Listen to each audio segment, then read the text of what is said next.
hubby is on child duty while I explore the park. I've never gone this far deep in because we're always, but he's watching the kids and I'm exploring a bit.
É uma coisa que até me despreocupar, né? Toca a bola, toca a bola.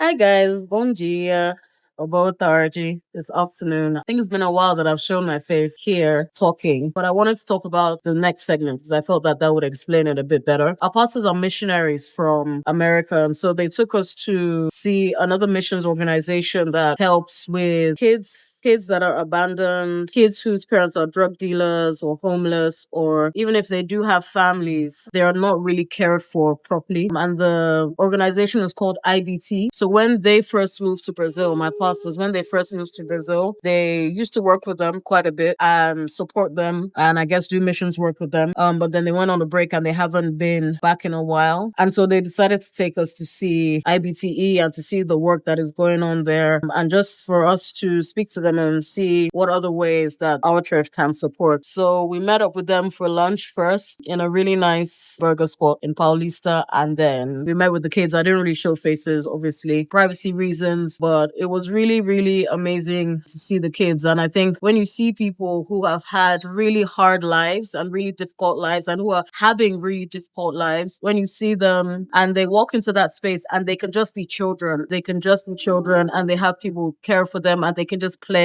and they can just, and it was really cold and, you see them playing without shoes and, they're just happy to be there in a space where they can really be cared for, prayed for, ministered to as well. It's a Christian organization. And I think that sometimes it just reminds you of ideally we are blessed to be a blessing. We are not just blessed to keep all the resources that we have to ourselves, but in any little way, we are blessed to be a blessing and to give our time, to give our support to any organization around us. So yeah.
like families, full families are coming in. Do anything to it because it's historical, and the other part of it is kind of new, so they can do whatever. So they can do whatever.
When you come here, this is where you come up. Like I think the blue light.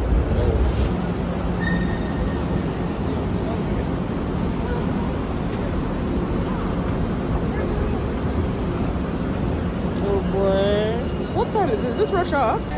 É mais que pensei, é como esperar. Aplicativo Metrô Conecta para informar a ocorrências de delitos, vandalismo, comércio ambulante, trens estacionais. Próxima estação, next station, It's alright, não vai embora. And sometimes it's me.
He may not understand why is God telling me to be good. God with everything.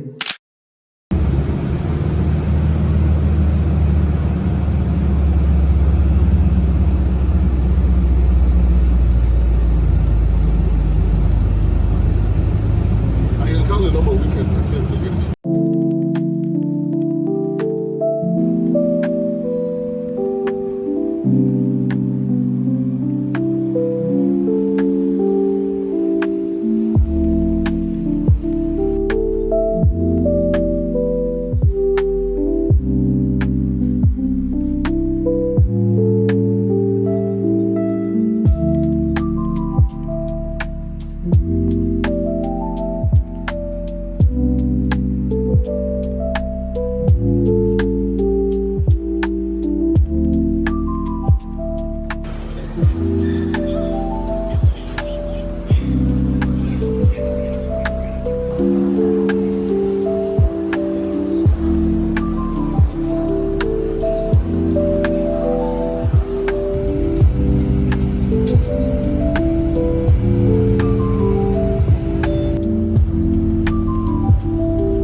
I feel like I should make these Sao Paulo vlogs, like things that I love about Brazil and things that I love about Sao Paulo, because I realize that in every vlog or in every video I do, I say something that I like about living in Sao Paulo. So if you know Sao Paulo, it is a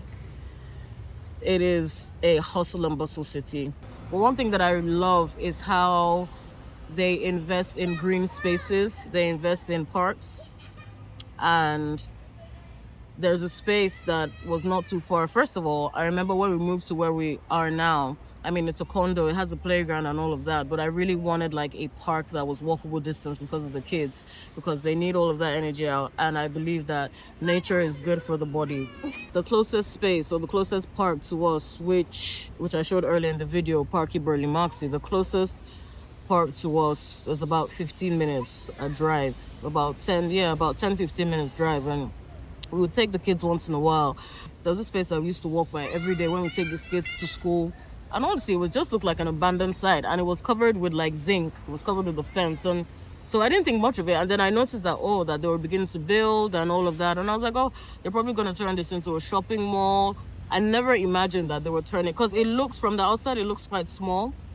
I never imagined that they were turning that into a public space, like into a park that you can use. And if you know Brazilians love dogs. I have never been to a country where like here there are dog hotels, there are dog daycares. Every park either has a space specifically for dogs, or there are parks that are specifically for dogs only. And so this space that they created, of course, it has to have one end is a space for dogs, and then the other end is a space for children.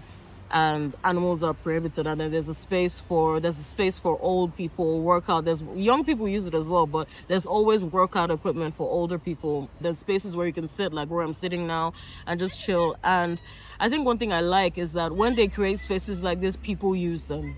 They never end up being abandoned. The day after they finished, I think even before they completely finished, but it was safe to use, people were bringing their kids, and people were sitting, and you just find people, they just sit and just taking fresh air. And I think that is something that I really like about Sao Paulo. You have like concrete jungle, hustle and bustle city, but there are so many spaces, and they're always creating spaces. Like I would have never imagined that they would create this space, because it looks small, but they use the space really well, and it's next to trees, and we bring the kids and they love it. And I think on the flip side, it just taught me that God answers prayers. And there's something that one of the ladies in our church, she said that God hears every prayer. You may not always like the answer, but he hears, because this is over a year after we moved to the apartment that we're in. And I was just like, God, like, honestly, I really, really wanted an apartment that was close to, but this was what was available. I really wanted an apartment that was close to a park, walking distance from a park. This is a year after.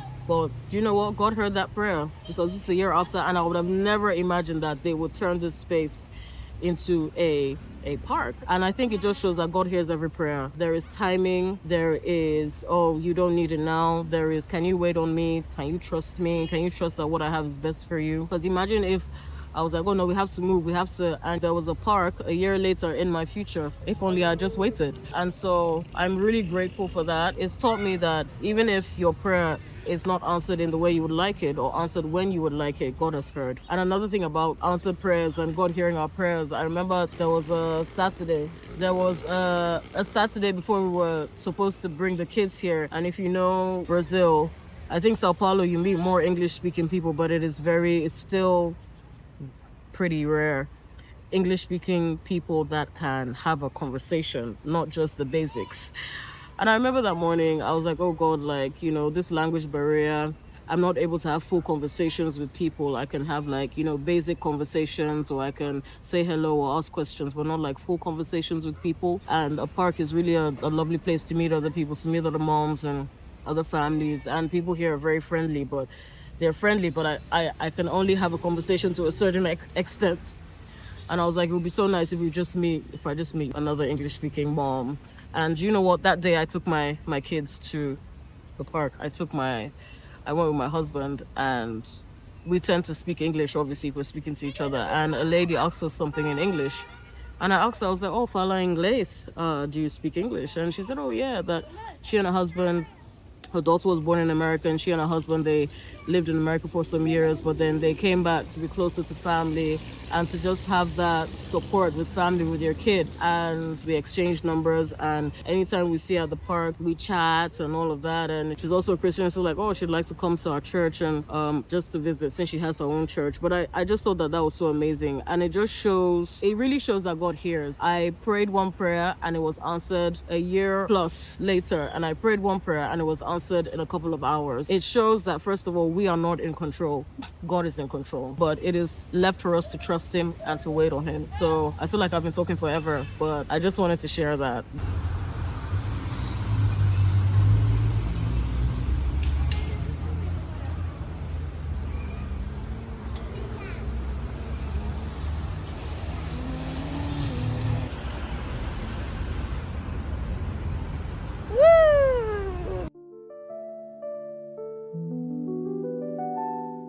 I think I'm going to make Sundays about Nigerian proverbs.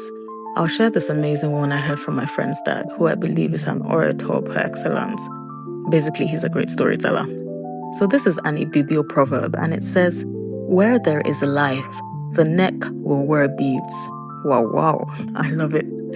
It reminds me of another proverb: "Where there is life, there is hope. Where there is life, there is cause for celebration, joy, adornment." Don't wait till you're quote-unquote in a certain place. Rock those beads now. Don't wait till it's your birthday. Buy yourself a cake now. I saw this on Instagram somewhere. It said, "Try today, enjoy. Problem no dey finish." May you never lose your wonder of the life God has given you. Did you get the message?